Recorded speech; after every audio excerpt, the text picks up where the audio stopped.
You're listening to Why We Do What We Do.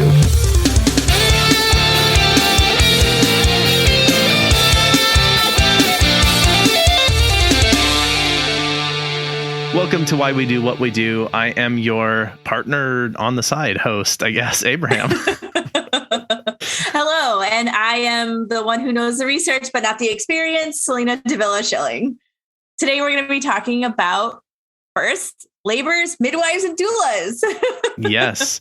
We're a psychology podcast. We tackle all things human behavior related. And if you would like to support this show, if you like this episode, leave us a rating and review wherever you listen. Of course, you can join us on Patreon. Now, as this is an interview episode today, we are going to have a longer uncut version of that available to Patreon supporters.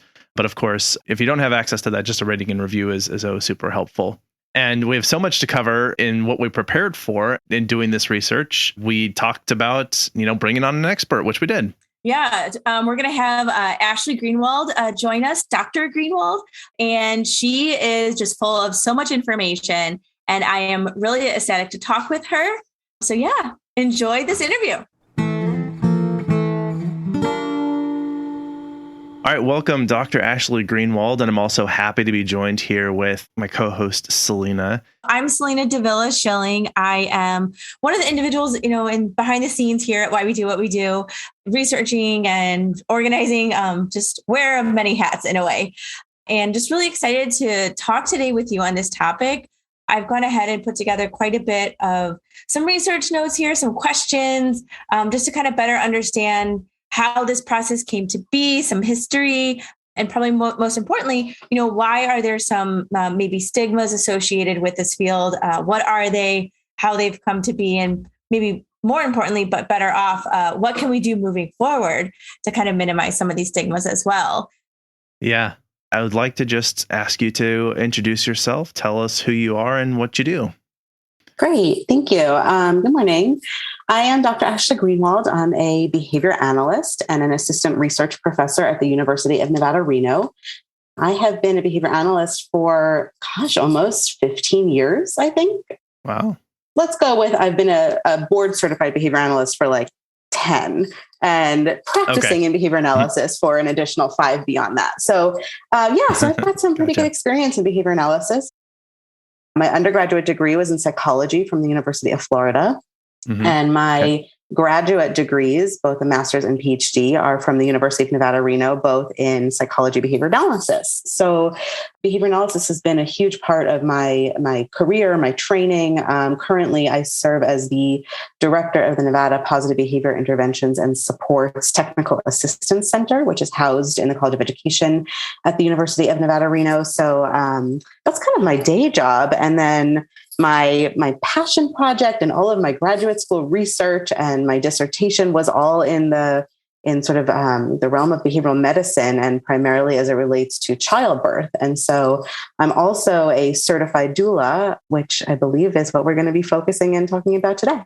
Yeah. And I'm also very curious with respect to the work with being a doula, what sort of drew you to that? Yeah, that's a great question. A lot of people ask me that. So I actually got my interest in childbirth when I was in undergrad. I wanted to go to med school. That was like my thing. I wanted to be a doctor, a different kind of a doctor, more a medical doctor. And gotcha. I did some teaching rounds at a really big hospital in Gainesville, Florida, which is where the University of Florida is housed. And so that is where I kind of got my exposure or my experience with childbirth. It was always something I was interested in as a child, but I think, once I had an opportunity to really see it and to put my eyes on it and to appreciate how amazing childbirth and the experience of labor and birth really is, I think that's really where my biggest interests peaked. So when I was a candy striper in a hospital, and I did lots of different rounds in the hospital. Okay. I did pediatrics, and I did the NICU, and I did the emergency room. And one semester I got an opportunity to do they called it back then the mother baby unit, which is, essentially like L&D moving into postpartum. And I just loved that. I just thought it was so cool. And so I just gained a really great interest and respect for childbirth there. And then life events happened, and I kind of shifted away from the medical field, and I shifted more into psychology, and I found a great passion in behavior analysis. I found behavior analysis when I was a junior in my undergrad experience. So it took me a couple years to figure out. And actually the funny thing is the first class I took in behavior analysis, I hated. It was a basic research class, and it was all about, rat studies and mice studies and pigeons and stuff exactly. Like that, and I just couldn't relate to it. And I was like, gosh, this is, what is this? And then I took an applied behavior analysis class and I was like, oh, I like this. And so I really shifted gears quite a bit. And I came to graduate school for behavior analysis. And I was really heavy into working with, young children with autism and people with developmental disabilities and sort of, classically trained behavior analysis. And then when I was pursuing my doctoral studies, after I finished my master's degree, I went to my advisor, who was Dr. Larry Williams. And I said, I have always had this growing interest and passion in the field of behavior analysis and in childbirth. And I said, would you be willing and interested to support me in kind of taking a little bit of a turn away from more traditional behavior analytic practices and applications and shifting towards more behavioral medicine, and especially as it relates to childbirth. And I remember I was sitting on his porch. He and I got together at his home, and we were sitting out at Uncle Larry's porch and probably having a drink or something and hanging out, whatever. And he said, well, that's definitely something unique. He said, let's do it. And so I started to, scour the literature about, where maybe behavior analysis could have some impact in childbirth. And when I was doing so, I decided, gosh, there's a lot that I don't know about this work and about this field. And I better, if I'm really serious about this, I better gain some of my own personal experience, more so than just, being a candy striper and kind of having an opportunity to witness and, hold someone's hand and cheer them on a little bit. I better, gain some exposure and experience in this, and actually some kind of credentialing so that people in the field have some respect for my knowledge and that I can have some good foundational understanding and respect for their field. So, I think that that's really important anytime you're doing interdisciplinary work, to have a good understanding of both fields or sort of areas of expertise that you're working amongst. So that's kind of where I got my start. And so I decided that I was going to train as a doula. Okay. And I thought that that would be the easiest way to kind of get exposure and experience in childbirth. And one of the things that it was most interesting to me when I started looking, I could be a childbirth educator, I could be a lactation consultant. I wasn't going to go back and pursue a degree as a midwife or a physician, obviously at that point, but I needed, some level of training. And so I got my kicks as a doula, and then people just started calling me. I mean, lots of people started calling me to come attend their birth. And it was just, it was awesome. And I loved it. And it's just been a really big passion and interest of mine since. It occurs to me, we've already been talking about doulas, but we haven't really described it. So for our audience, for those maybe who haven't heard of it, let's start with, what is a doula? And I think also, is it the same thing as a midwife or something different?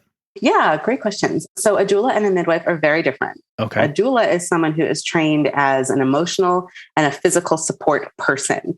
Okay. The word doula actually means, in quotations, with women. Oh. And so the idea of a doula is that a doula would be someone who would support a woman through labor. Now, we also, something that would be more appropriate to say would be that the doula would support a person during labor, because not all birthing persons identify as female. And so, the language has shifted a little over time, but in general, that's where the word comes from.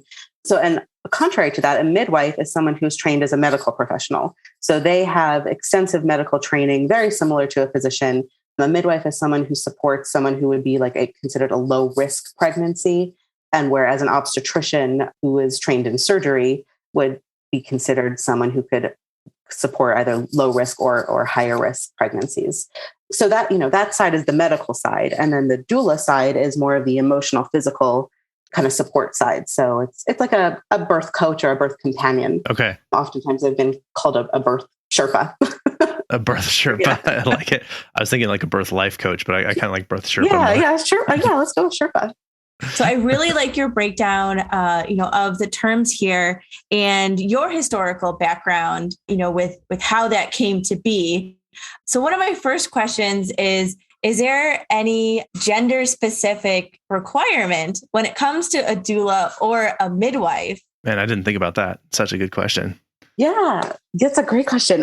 There is not. So, I have actually, since I've been in the field, I have known a couple of male doulas. Okay. I will say, though, however, typically when other people have asked me about that, typically most people prefer a female doula. And I would say the reason behind that is just how intimate the work is. So, I'm witnessing some of the most intimate moments of someone's life. And that goes for the birthing person and for the birthing person's partner. And so, more often than not, the birthing person is female, identifies as female, and more often than not, the birth partner identifies as male. And so if you consider a male watching another male provide support and massage and, helping support positions. And, I'm seeing every single body part that person has, right? And so sometimes that can be a little bit uncomfortable. If the doula is male, that can be a little bit uncomfortable for the support partner. It can also be sometimes a little bit uncomfortable for the birthing person. So I would say vast majority of doulas are female.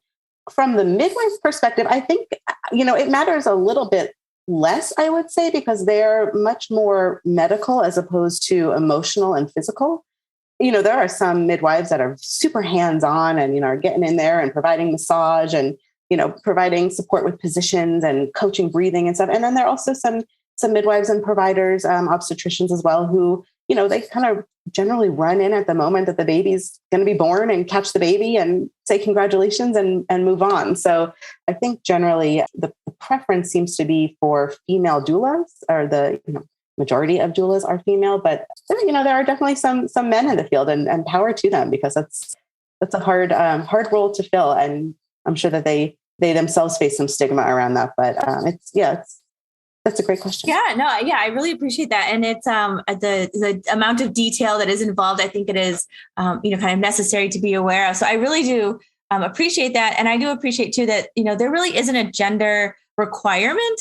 And, I kind of did ask that, just kind of somewhat set up here, a little fun fact. So there was at one point in time an act that prohibited males from participating.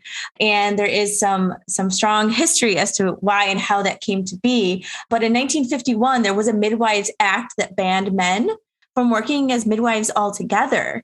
And prior to that, there's some more historical information that we may go into as to why and how that came to be. And it probably is of no surprise that the governing boards of midwives has been predominantly dominated by that of males, although it is a female, those who identify as female area of specialty, I would say. So it is just kind of quite interesting researching this topic here that I came to be much more knowledgeable on some of this history. Absolutely. Of course, it's dominated by males, of course. Yes. With that being said, I am quite curious to learn a little bit more about the education and schooling that you did go through to become, a certified doula. If you could tell us a little bit about that process. Yeah, absolutely. And can I just make a comment too about what you just shared, is that obstetricians, when the field sort of arose, birth. So I'll back up for a moment. Generally, before the medical model took over childbirth, which is important because that's how it relates to, where doulas got their kicks as well. The women gave birth at home. And so midwives were female. They would come to the home, help the women give birth. And, people gave birth in their home environment.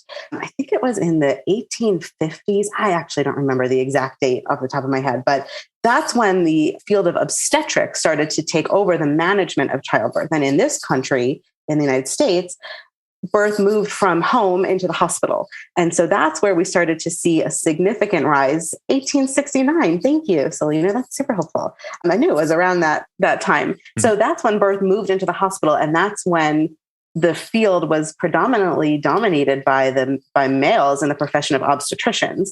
And it's interesting that you say, men weren't allowed in the delivery room, because the person who was, supporting the birth of the baby was typically male. And so, women moved from sort of that home environment surrounded by women into a hospital surrounded by men. And so it was a very different birthing experience. And that has resulted in something that I definitely want to talk about now or later, which is what they call the cesarean epidemic, which is kind of happened in our country and which is something that is a huge passion of mine.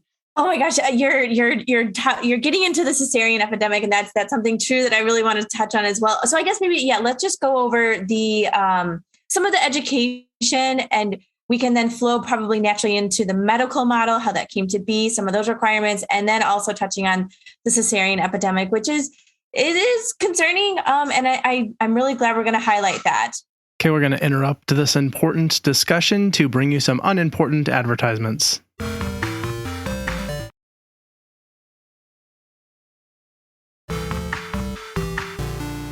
right, we're back and we're talking about a little bit more on the side of training to become a doula. Like I said, I decided, I needed to certify as a doula. And so I started to look up different certifying organizations. And at this point, this was like, I've been a doula for 10 years. So this was probably 12 years ago. And I will say that the field has evolved significantly in the past 12 years, which is really exciting to know and to witness. There's a lot more doulas now than there were 12 years ago. So wow. When I first started looking into it, there was nothing available in our state. I mean, we didn't have, lots of credentialing programs around. There were actually, when I looked into it, there were, I think, only 2 or 3 credentialing bodies for doulas. And so I went with the larger one, which is DONA, Doulas of North America. I found a trainer and I traveled to take a class, and the class was only 3 days. So it was a very hands-on, labor intensive, no pun intended, course that lasted 3 days. And to participate in the course, there were a lot of prerequisites. So I had to do a lot of extensive reading. There were, they gave us books, lists of books. We had some options of, you could read these books, those books. So I had to read, I think it was maybe 6 books on childbirth. I had to take a childbirth education course. I had to take a breastfeeding course. And then I was able to take the doula training course. So then for 3 days, I trained as a doula. I was not certified at that point. I had to go through a much more extensive process to become certified doula, but I was trained as a doula in 3 days. And then after that workshop, that's when I was able to go out and say okay, I'm ready to attend a birth. And I will tell you, I was not ready to attend a birth after those 3 days of training. I went into my first birth experience and I was like, okay, I've got my bag of doula goodies and I've got my massage balls and I've got my tennis balls and I have my fan in case the mom gets hot. And, I had no idea what I was doing. I mean, I really I had never given birth myself.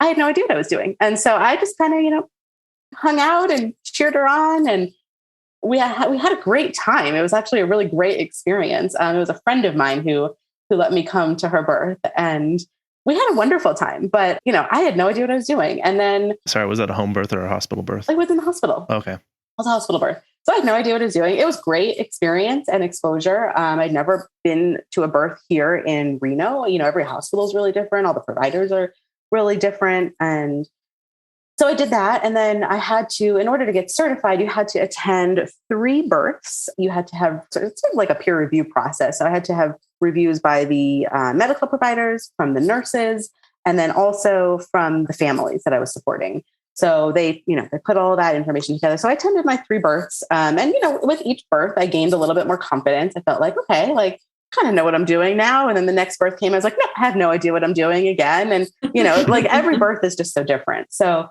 that was sort of like the credentialing process. And then I got all of my paperwork together. I'm certain that there were some other things I probably had to do along the way. And I submitted to, DONA for a certification as a birth doula. And I became a certified doula. And then you have to do continuing education credits to maintain your certification. So you've got to do a certain number of, continuing ed each year. And, there's all kinds of different birth workshops. There's some things online. There's a bunch of stuff that I traveled for, similar to really any profession. But I will say that, while I certified as a doula, not everybody has to. You don't have to be a certified doula in order to practice as a doula. It's not a particularly regulated field.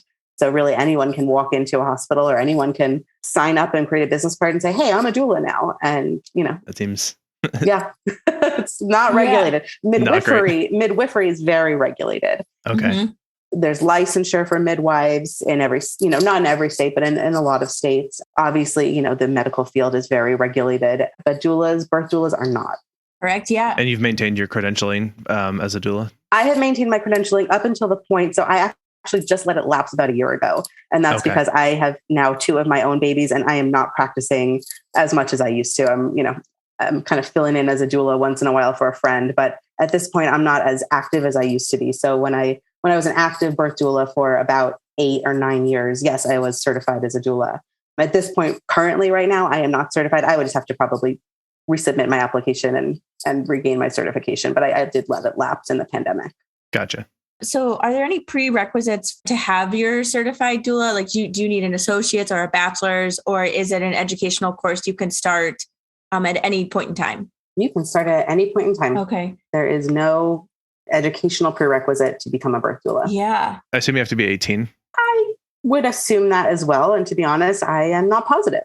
Okay. But yeah, probably. I would assume that is the case. I was imagining if someone's like on the path to doulahood or doulaship right now, they might be wondering that. And maybe they're like 17 and like turn 18 day one being a doula, or I don't know, but I would assume it's 18 as well. Yeah, absolutely. Yeah, it's interesting that you talked about the medical model and how that's regulated, because here in Illinois, so I'm based in Chicago, Illinois. Oh, great. There was a bill that actually just passed. It's titled the Home Birth Safety Act.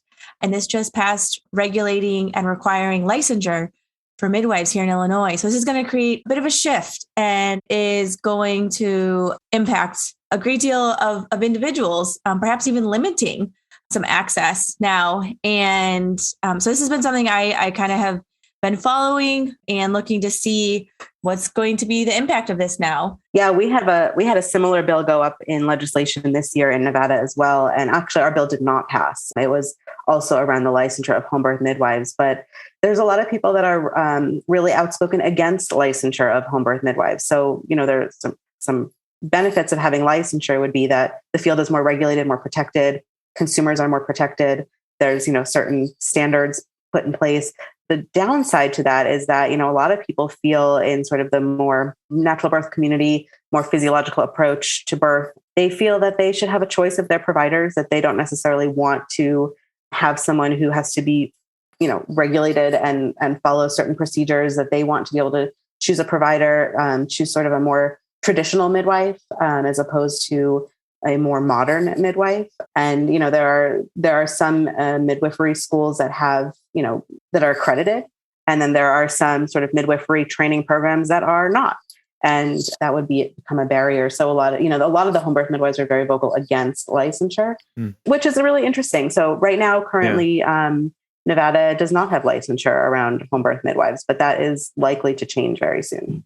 I can imagine too, and I don't feel like I have a stake on either side of whether I would say it's better to have licensure or not.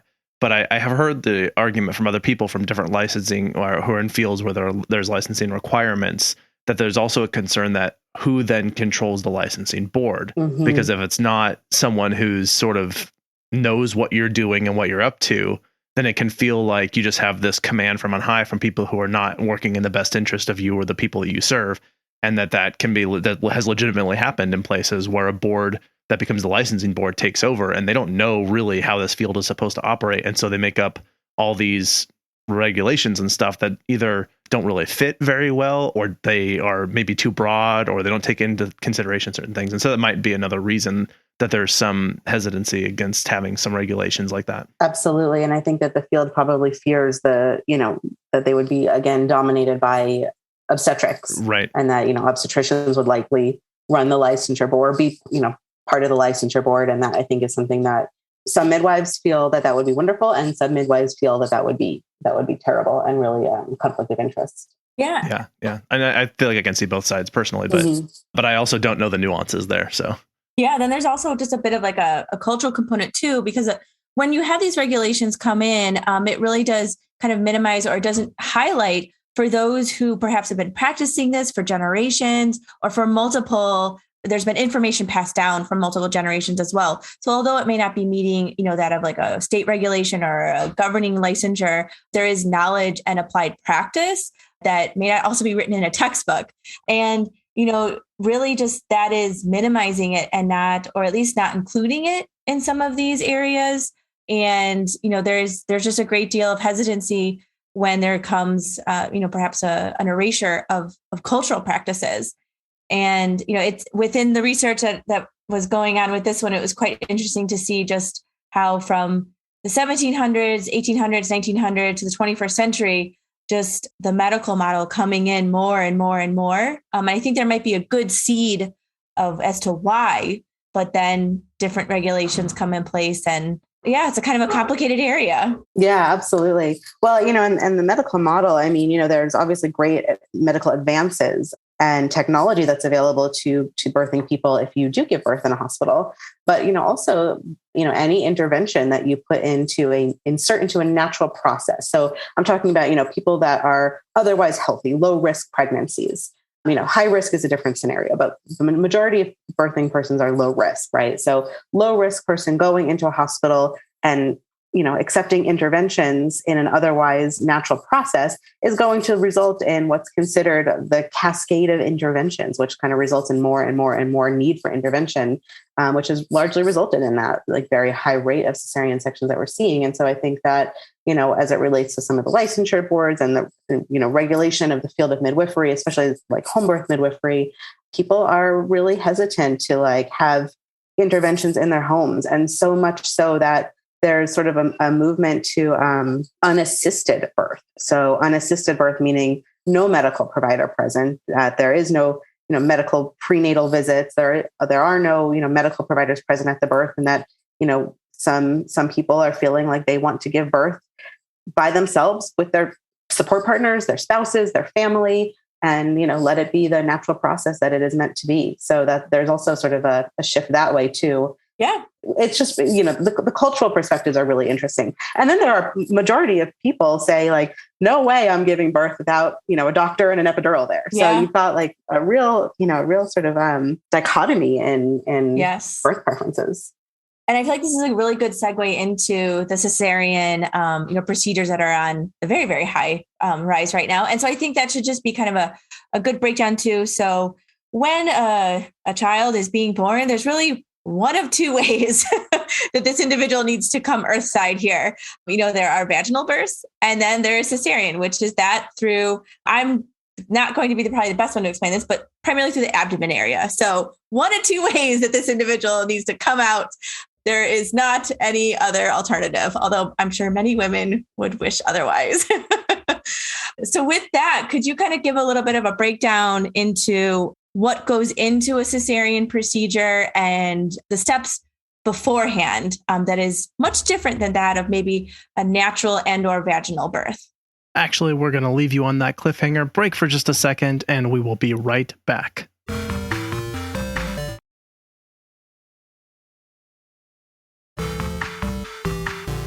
Okay, we're back. Let's talk about some different types of births. So yeah, you're right. I mean, there are two ways to give birth. One is vaginal, and then the other is cesarean. And they, some people refer to that as a belly birth. So, you've got a vaginal birth or a belly birth. Okay. Yeah. So the birth looks very different, I will say. And, some people, there are some women that go into it and say, gosh, I don't want any pain. I don't want to feel anything. Knock me out, take the baby out. And, that's how we want to do it. And in fact, so much so that in Brazil, the cesarean section rate is over 90%. And that's because it's a cultural thing that women in Brazil feel that they would like to go into a hospital, that they feel it's very, sanitary, it's very safe, it's very clean. You can schedule it. I put it on my calendar. I'm having my baby on March 23rd at 9 a.m. I'm going to work the day before and I'm going, so it's sort of like in line with some of our cultural practices to be able to schedule our birth. Right. And so you say like, oh yeah, this is the day I'm going to have my birth. My doctor's just going to take the baby out. No big deal. The challenge with cesarean birth is that it is actually a really big deal and it's a really big surgery. And it's also, it sort of like really inhibits some of the more like natural processes of childbirth. So when a baby is born vaginally or in a more, a more natural way, as opposed to a medical or surgical way, there's a lot of stuff that happens during labor, right? So the woman is having contractions, but at the same time, the baby is being squeezed, right? So that baby is being squeezed and stimulated and squeezed and stimulated. And as the contractions are happening and as the baby passes through the birth canal, there's a few really good things that happen to that baby. One is the stimulation. The other is that all of the fluid in the lungs start to be pressed out. So that way, when the baby is born, the baby can breathe. The other thing that happens is that the baby is exposed to the microbiome and all of the bacteria in the vaginal canal. And so when the baby's born, the baby is essentially coated in, like a microbiome that has come from the mother or from the birthing person. And so that baby has had stimulation, that baby has had cleared lungs, that baby has had, ideally delayed cord clamping. So all of the blood that is supposed to go to that baby goes to the baby. And, those are really important things. And then you think about like the, sort of longevity of health. We know how important the gut microbiome and the microflora in the gut is as it relates to, health, well-being, mental health, autoimmune disorders, all kinds of different conditions. So it is super important to be exposed to that, right? That's like the first exposure of microflora that the baby gets. And it's almost like we evolved to give birth as a species. Yes, absolutely. Right? Exactly. Right. Evolution is a good thing. On the other side of that is obviously, cesarean birth. I'll talk about it from the baby's perspective. Then I'm going to back up and talk about it from the person's perspective, the adult's perspective. In a cesarean birth, the mother or birthing person is prepped for the birth. They lay flat on a surgical table. Lots of surgeons, lots of anesthesiologists, lots of nurses in the room, super cold room, bright lights, super sterile environment. They get all kind of like surgically prepped and the baby is cut out. It's a very fast procedure. It takes 3 minutes, maybe. It's super fast. I've actually been in some cesarean sections before, which has been really interesting to watch. So they make an incision in the very low abdomen and they, kind of push on the belly and out comes the baby. And so that's a belly birth. And in that belly birth, the baby does not have a lot of, compression. The lungs are filled with fluid, so they have to be heavily suctioned. They get whisked away very quickly. So the mother often doesn't get immediate skin to skin contact with the baby. So the baby, is born out of the belly. They kind of hold the baby up over the curtain so that, here's your trophy. Mom or parents, parents can see. And then they quickly cut the cord and they whisk the baby away into the baby warmer where they can suction out the baby, make sure the baby's breathing, stabilize the baby, all of that. And then at the same time, they are, repairing the incision on the mother. I'm just going to use the term mother just for clarity for right now. Yeah. And they just pull the placenta out through the incision that they made? Yep. Okay. Same thing, right? Placenta comes right out. So in that respect, the baby is born into a very loud, very cold, very bright environment, not connected to mom immediately, does not often receive all of the cord blood that is, coming out of the placenta. They do not get any exposure to that microbiome or, the sort of microflora from the vaginal canal. They are, rubbed down, roughed up, tubes shoved into their throat. So it's a very different experience for the baby. On the maternal side, for the person giving birth, the experience of birth can be very empowering. It can also be very traumatic. And so that's, I think, a large role for the doula to play. But natural birth can be incredibly empowering. It can be beautiful. It can be intimate. It can be, it's painful. I mean, there's no getting around that, right? Birth hurts, but it can be a really wonderful experience and very, very empowering. And, the moment that your baby's born, you have in those moments worked so hard for that to happen. And then, the moment that your baby is laid on your chest, it's like, the bonding that happens in that moment, we call it the sacred hour after birth, like sort of this like uninterrupted time where mom and baby can smell each other, can see each other, can feel each other skin to skin. So mom's body actually helps the baby regulate temperature better than anything else. So if baby is cold, the mom's chest or the birthing person's chest will warm the baby right up. Also a partner's chest. So like, if for some reason the birthing person is not able to have the baby on them, the birthing partner can have the baby skin to skin. So all of these like really important hormonal components there too. All that also stimulates and lets the woman's body know to start to produce milk to feed the baby. And so in the case of cesarean section, milk production is often delayed because that whole process is interrupted. And if milk production is delayed, the baby needs to be fed somehow. And so formula is introduced. And if formula is introduced, then it's really hard to produce enough breast milk because you're trying to pump and feed the baby formula. And there's all these different processes that get interrupted in a cesarean section. And so it really depends on, what your perspective is, what your philosophy is, and what your preferences are as it relates to how you want your baby to be born. And of course, sometimes it's not your choice. And that's, I think, really important to say too in this context, is that there are medical emergencies that happen during birth. And we are so fortunate to have the medical technology that we do to be able to save lives.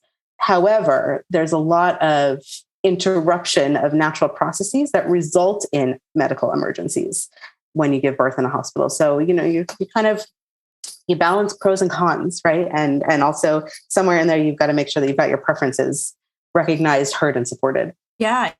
I really like how you, just discuss as well. Just there are emergencies, are situations, try as, women may do to go about a natural birth. Sometimes situations happen and a cesarean is necessary. And you're right. We do have the medical advancements for that.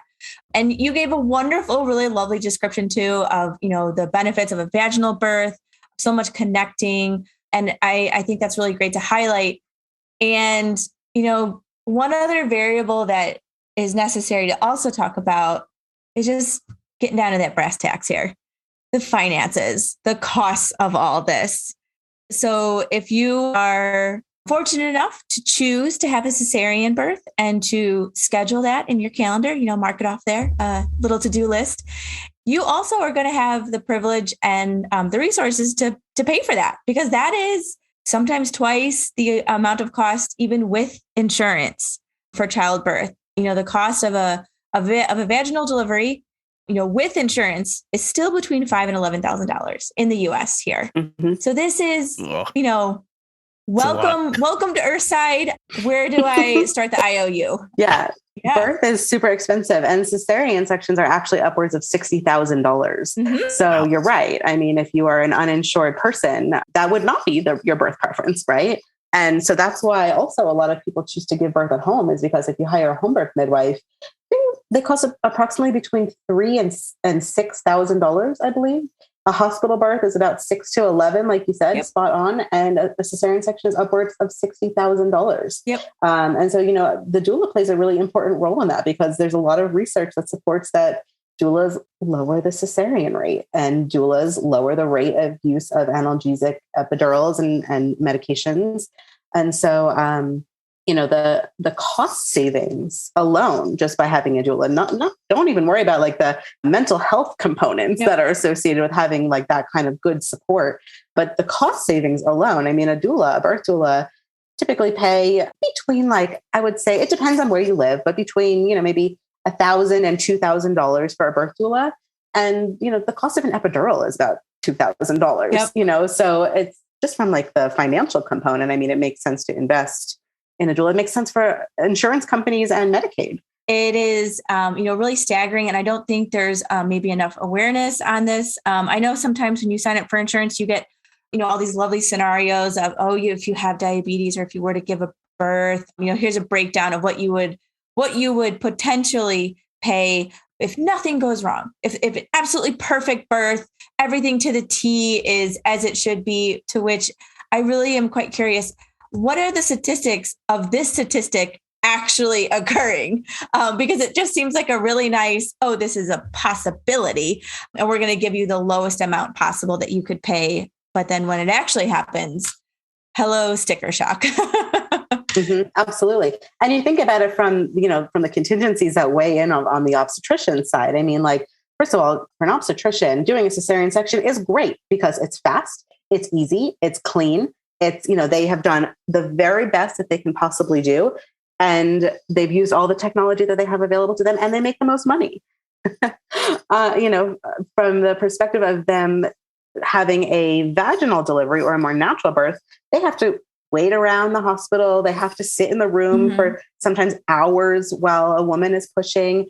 There are things that can come up during birth. The baby's heart rate went down. So then they're on the line for, did you do the right things when the baby's heart rate dipped? And did you provide the right medical intervention? So for them, it's like, if we just wheel you down for a C-section, I just give a quick cut and I'm home for dinner, right? And they make more money. So you consider like the contingencies, the financial contingencies and the risk contingencies for the medical provider. As the medical provider, of course, you're going to be incentivized to do, or, motivated, if not even incentivized, motivated to perform cesarean sections because it's better for them. Yeah. Not necessarily better for the woman and for the baby. And, one thing I also wanted to say that I didn't add in about, some of the cesarean discussion is that cesarean sections have inherent risk. I mean, this is major surgery, right? So there's blood clots that can form, infections that can happen, lots and lots of, they can, nick an organ while they're in there. I mean, there's lots of things that can happen, right? So there is, greater risk, and that has contributed to some of the very high rates of maternal mortality that we have in our country, very unfortunately. Yeah. And I feel like we can't, very unfortunately, kind of miss the mortality rate, especially with Black women. It is awfully high proportionally, especially amongst other races, but Black women giving birth, they are at a higher risk for their child passing, for they themselves having complicated risks, higher risk, which will then equate to more of a financial burden place. And this is with cesarean specifically? No, just birth. Oh, in general. Just birth. Okay. Yeah. Wow. It is disproportionately dangerous, unfortunately, for Black women to give birth. And the medical model, the medical communities, they have some re-education, maybe some additional learning, and some support to give, especially to this community. Yeah, absolutely. It's there. Yeah. I'm really appreciative of your knowledge on this. There are a couple individuals in the medical field that maybe I've conversed with that they just weren't aware. They weren't aware of some of these statistics or facts or discussion points, but your level of awareness is really great to hear. So with that said, I am kind of curious, maybe what's like a memorable moment for you of your past, interactions? What's something to where you're like, what, that one's going to be in the long-term memory bank there? Oh gosh, that's a tough question. Every one of them is so memorable. So it's hard to pinpoint one. I would say there's really a memorable moment at every birth I attend. How many have you done, out of curiosity? 160 maybe at this point. Whoa, yeah. That is so many. So I, for 10 years, I took about 2 births a month. And then, when I had my own babies and through the pandemic, I kind of slowed down because I didn't want to be exposing my babies to, lots of germs and hospital stuff and whatever. But sure. Yeah, quite a lot, actually. So I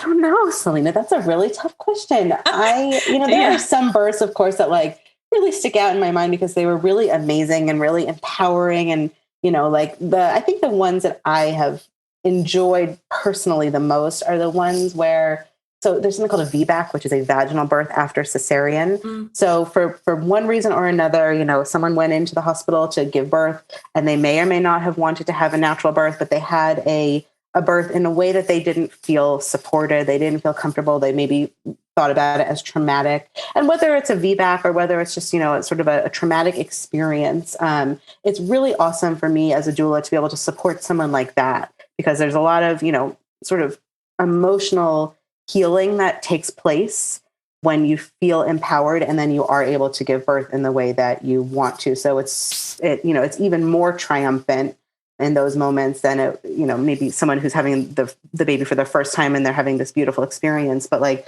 someone who has had a really traumatic experience to witness those moments of strength, determination, and then healing. It just doesn't really get better than that. Yeah, I think that's beautifully well said. And I think it highlights too, maybe the thought of the stigma. If you have a cesarean, maybe the first time giving birth, you don't always need to have a cesarean moving forward. And I think that's a stigma that maybe a lot of women might have fear of, if I have one, then that's it. I could never experience the other way. So I think that's good to highlight. It's not just a one and done. You do have options. I had that question as well. Yeah. Yeah, absolutely. And the best practice, ACOG recommends a trial of labor, ACOG being the American College of Obstetrics and Gynecology. They recommend a trial of labor after cesarean. And so trial of labor meaning, go into labor and try to have a baby vaginally. However, there are a lot of providers that will offer their patients to just have a repeat cesarean section. Mm-hmm. And so that's something that becomes sort of like a choice at that point. But, sort of best practice recommends that trial of labor. Yeah, no, that's good. And I think it also just highlights too, who's involved in the process, who's providing some of that education, knowing your options as truly all of your options, maybe not just these are the options that were just presented to me. I didn't know anything else. So you trust your doctor, you trust those in a medical profession. There is a lot of that. So I think that's really good to empower those who are going to be first experiencing this. So yeah, I think it's really, really great. Sorry to interrupt one more time for our last advertisement break, and we'll be right back.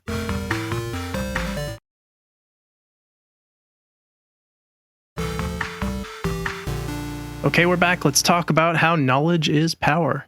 Yeah, absolutely. I think that's the most important thing is knowledge. Like the more you know, the better. And if you know, what I always tell the patients and the families that I support is that, if you have the information and then you make the decision, that's your decision. It's an educated decision and you should feel good about that. Yeah. But if you go in and someone else tells you what you should do, and then later you find out that maybe you didn't have to do it that way, that's where that disempowerment comes in. That's where people think about their birth from a really traumatic perspective.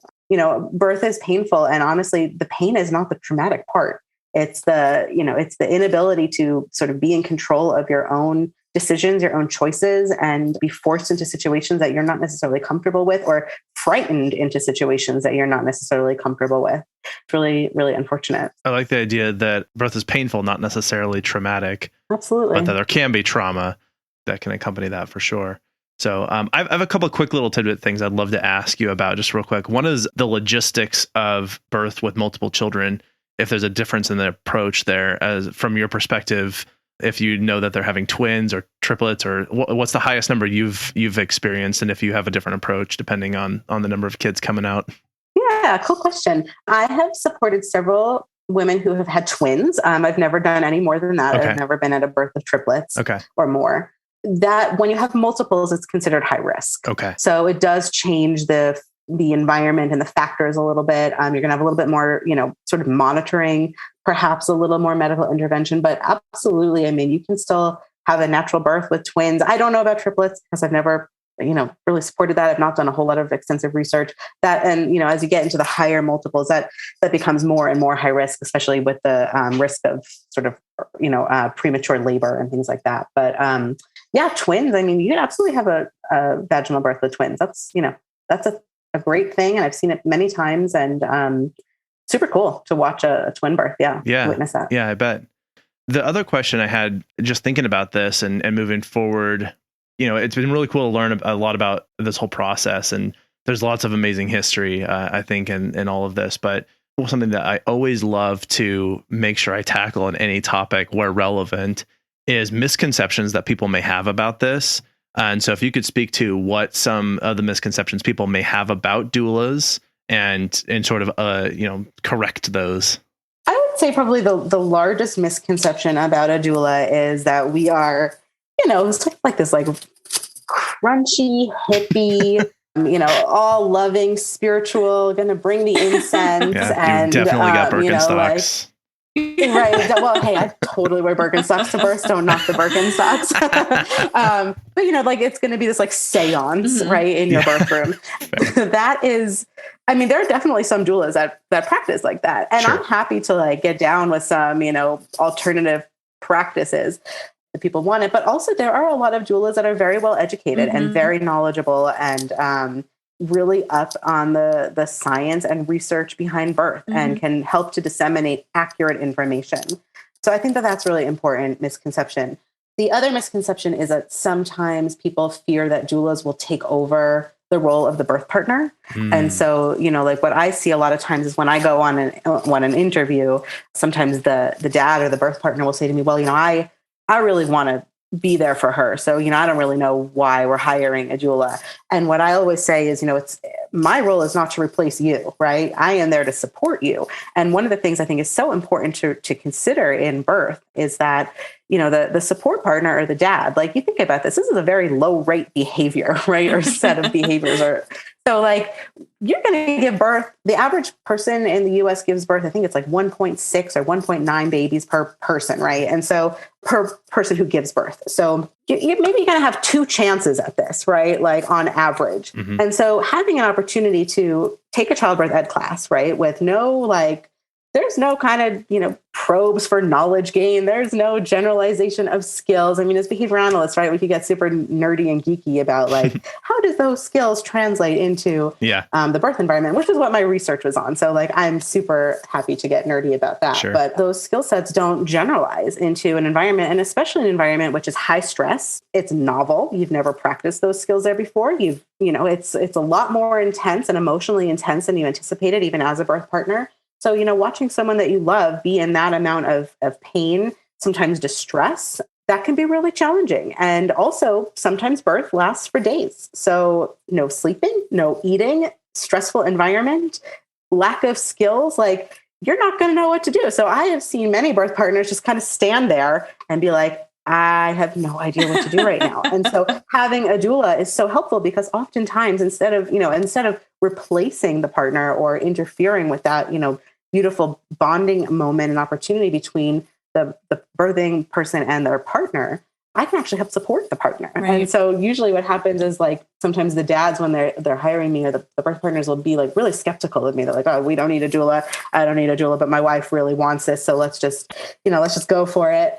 And then at the end, they're the ones that are like hugging me and high-fiving. Thank you so much. Yeah. I couldn't have done this without you. They're the ones that are just like, oh my God, I'd never give birth without a doula again. Aww. So, I say that I'm a support for both the birthing person and for the partner. Yeah. And that is a really important misconception. I think that people get nervous about, like, I'm going to replace their role, but I enhance their role. Right. Yeah. No, I love that. I think too, as we're kind of wrapping up here, when I was doing quite a bit of the research on this, trying to find, okay, well, when was maybe like the start of midwives or doulas? And it's kind of like, well, since there has been birth. So, that's really the start of the history. And even the term midwife here, it really comes from Old English, mid meaning with, and then with meaning that of wife. So someone is with wife or with woman to help and assist. And there's really not gender specific with that. Like you had mentioned in the beginning here, there's just really a preference of comfort and a preference of what you would prefer in these situations. So just really the term itself, it just really means of that, just to be supportive. And I think that in a birthing situation, that's really needed. And, too, going over just those who are involved, the different individuals, if it's a physician or a midwife, those in the gynecology area. So, you have an OBGYN who is involved as well with helping. And, just overall, the history here in the US, especially, it has a bit of a kind of a peaks and valleys with bringing in medical model or bringing in a medical structure to it. But I really think that, having choice, as you mentioned, is really best, and kind of moving forward with that. So as we wrap up, is there anything else that you think would be helpful to provide some information or to help empower those who maybe never even heard of, or maybe they've just heard very little when it comes to doulas? Absolutely. So, doulas are used by about 3 to 6% of the population. So it's not something that is super common. So it's not necessarily something that's well known. I mean, there are people, sometimes when I say, oh yeah, I'm a birth doula, people are like, oh, that's amazing. And oftentimes people are like, oh, what's a birth doula? And so I would say, if you're listening in, like, just take a moment to appreciate that there's a whole field of people that specialize in support for childbirth. And another misconception is that I don't only support home births. I don't only support natural births. I support plenty of people that are going in saying, I absolutely want an epidural as soon as I can get it, Yeah. So, understanding that there's a lot of value in having sort of a continuity of care, someone who provides support to you before your baby is born, to get to know you before your baby is born, is with you during that process, can provide support, immediately postpartum. I do postpartum visits at the home as well. So, your doctor who, you've picked and gotten to know is likely not going to be the person at your birth. And I think that that's something that's really important to know. So the person that you've trusted to sort of guide and lead you through one of the most important moments of your life, a day that you will absolutely remember forever, may not be with you on that day. And in fact, likely won't be with you. And even if they are with you, they will be there in the moment that the baby is exiting your body, whether that be through a vaginal birth or a belly birth, right? And so they don't spend a whole lot of time with you. Whereas a doula will be with you the entire time. So I'm biased, obviously, but I think that every person in giving birth should have a doula. There's a really great thing, a little meme that I've come across in my time that says, if a doula were a pill or a medicine, it would be unethical not to use. And I think that that's really important. Like, people giving birth should have doula support. They should have continuity of care. They should have someone who is unbiased, uninfluenced, and there to support just them physically, emotionally, and can see them through. Like I said from the beginning, like a birth Sherpa, it's like someone to kind of walk you through the process, who has extensive experience in the process and knowledge, and who can be there to support your preferences and make sure that you're engaged in informed decision-making. And that makes a huge difference. Yeah. I mean, I really feel like this is maybe just the start of a multi-series conversation here. Cause you really even mentioned the 4th trimester, those 12 weeks post giving birth. This is something that I have so much to say about that. Yes. That, for a very long time was just kind of, maybe just hidden or not discussed, just be the happy parents now, which couldn't be further from the truth. There's a lot that goes on. There's so much that goes on in those 12 weeks to where support and care is really, really needed. But the medical community just kind of like, well, birth, you're done and see you later. So there is a great deal more to discuss.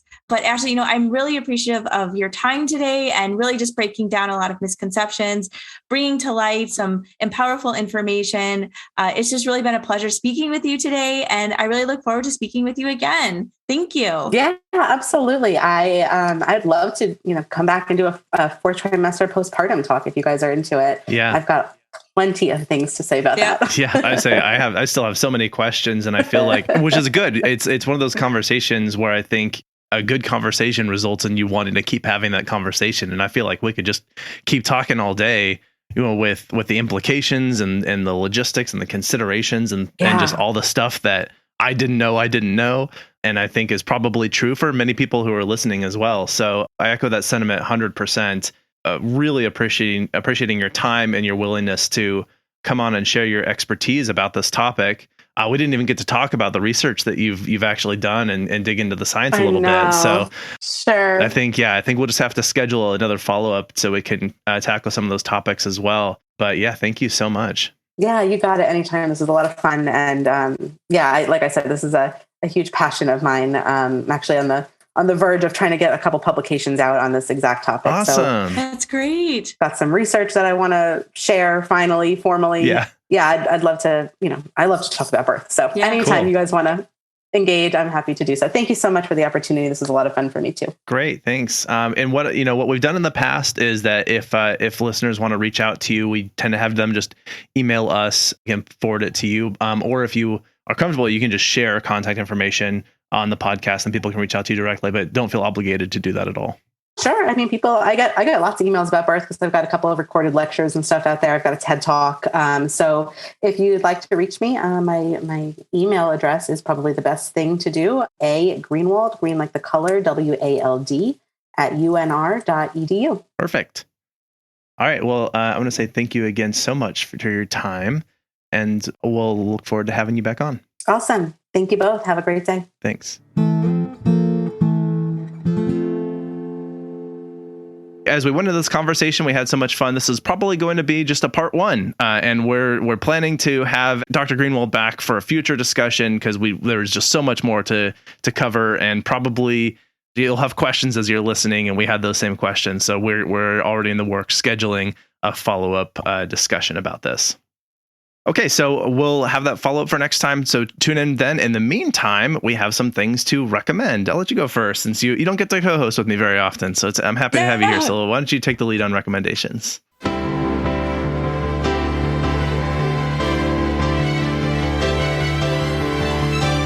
Recommendations.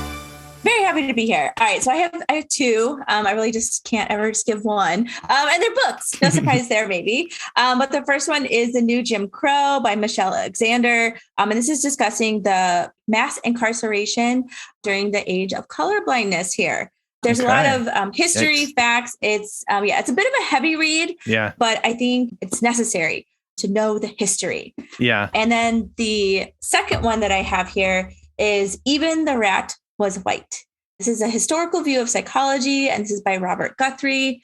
And this book, I think, is a must read for anybody in the field of psychology, especially to know much more about the testing, viewpoints, ideologies that have really started in this field. And even recently, the president of the APA actually gave an apology statement of like, hey, kind of didn't do all the best things in the past. So this book is really, really great. It is also a bit of a heavy read, but it's great. It's really good. And if you can, read it in a group, in a book club, get some discussion going on with it. Those are my 2 recommendations. That's awesome. What do you got? Well, I always want to say I'm happy to continue to recognize and shout out for Black History Month. The point of it being a month is that every day we recognize, the contributions that African Americans have made in the history of this country, but I think also looking just broadly in the whole world, the people and the experiences they've had. So I think those are great recommendations. I'm going to recommend a new TV show. I don't know if it's going to be a miniseries or a full-on series, but this is Netflix just released this show recently that's called, if I'm remembering the title correctly, The Woman in the House Across the Street from the Girl in the Window. Yes. Oh, who's the main character in that again? Is Kristen Bell. Kristen Bell. Yes. Yeah. Mm-hmm. And so this is sort of a dark comedy, murder mystery type of thing. I'm normally not really into murder TV shows for the most part, but this one, it's funny and it's clever and it's just it's a pretty easy watch. Yeah. I think it's maybe 8 or 10 episodes or something like that.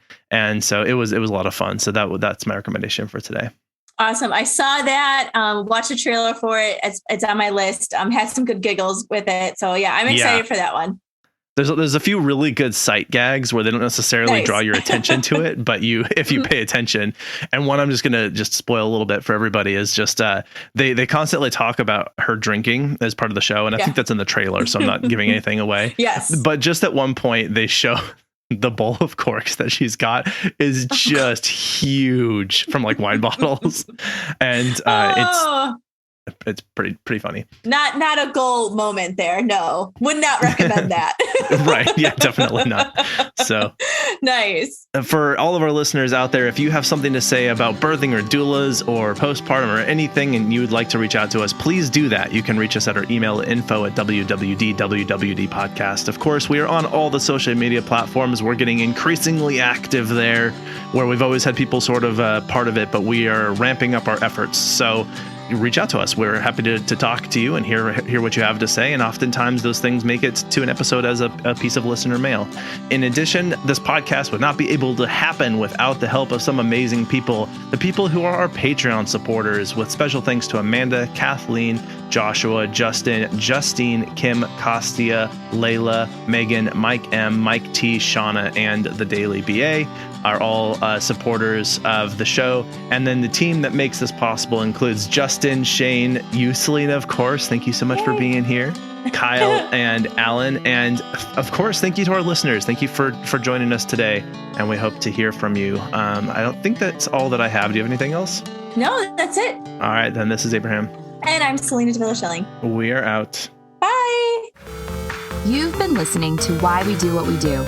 You can learn more about this and other episodes by going to www.wwdpodcast.com. Thanks for listening, and we hope you have an awesome day.